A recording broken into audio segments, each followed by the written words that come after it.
the Bills may be screwed if they lose on Sunday against the Jets. And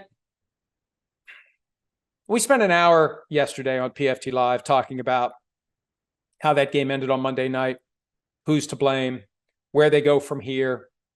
Little did we know that Ken Dorsey would be fired that same morning. Chris Sims and I spent an hour today talking about the problems with the offense, whether or not Dorsey deserved to go, whether or not Sean McDermott deserves to be on the hot seat. Chris and I disagree about that. It doesn't matter whether we disagree or agree. At the end of the season, ownership's going to do whatever it does. And I think right now, the temperature is sufficiently high in Buffalo that change is going to be necessary. We've seen regression. 5-5 is not good enough with that team, with that quarterback. And they've got games upcoming after this week against the Chiefs, the Jets, the Cowboys, and the Dolphins. How are they going to get to 10 wins?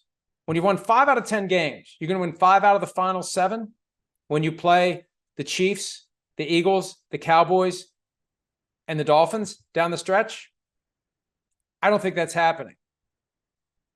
Chris and I did agree before the season on our belief that the Bills wouldn't make the playoffs. And of course, Bills Mafia lost their minds about that, and rightfully so. I hate making preseason predictions, and I hate doing preseason power rankings because everybody thinks this is the year their team has a chance. We're 0-0. Don't anybody rain on our parade. We want to feel like we have a chance. How dare you make us a non-playoff team? How dare you put us anywhere but in the top 10 of the power rankings? But then reality sets in. 1 game becomes 2 games, becomes 10 games, and here we are with the Bills at 5-5. Are they going to get better with Joe Brady as the offensive coordinator? He was there. He's part of the problem. He's been the quarterback's coach there the last 2 years. What's he going to do that is so dramatically different than what Ken Dorsey has done? What's Josh Allen going to do that's so dramatically different than what he's done under Ken Dorsey? Their solution is we're going to try harder. And their confidence comes from the fact that they've done it before. I don't care if you've done it before. You're not doing it now. Something's wrong now. And maybe removing Dorsey from the equation is the magic elixir. Maybe they'll wish they'd done it sooner. I just feel like Sean McDermott knew he had to do something. He had to do something to stave off what was feeling inevitable and what might still be inevitable. But I'll say this. If they pull this off, if they get to the playoffs after making the change from Ken Dorsey to Joe Brady at this juncture of the offseason, never mind, regular season. Don't mind me. I just work here. Regular season.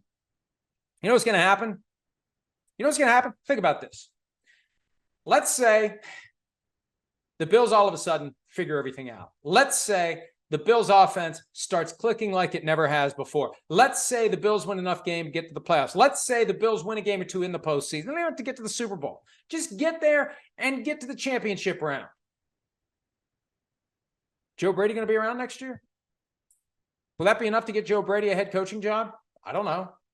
That's the problem with having a defensive head coach and a franchise quarterback. Every time things go well, got to go find another offensive coordinator. And you might get Brian Daboll. You might get Ken Dorsey. And for the Bills, they're going to hope Joe Brady is closer to Daboll than Dorsey. But if he is, he'll be closer to Daboll in other ways. He'll be a head coach somewhere else. It's just not good for the Bills. And I don't take any, what's up, Macy? I don't take any delight in saying that. I mean, I do take some satisfaction from properly analyzing and communicating a situation. And Chris and I have kind of been all over this. I'm not going to take any pleasure if people get fired at the end of the day, but the reality is, look, from the outside, I've seen this coming. So from the inside, what do? Do you push back? Do you waste your time pushing back on the people on the outside who are saying, you guys better turn this around or you're going to have a problem? Or do you say, you know what? That dumb shit may have something here. Yeah, the rest of the time he doesn't know what the hell he's talking about. But on this one, he might know something. He might be onto something. Maybe we should do a critical self-analysis here as to whether or not we need to do something. I've never gotten the impression before the firing of Ken Dorsey that the Bills understood the problem that they've created for themselves. And now we'll see if they can find a way to fix it.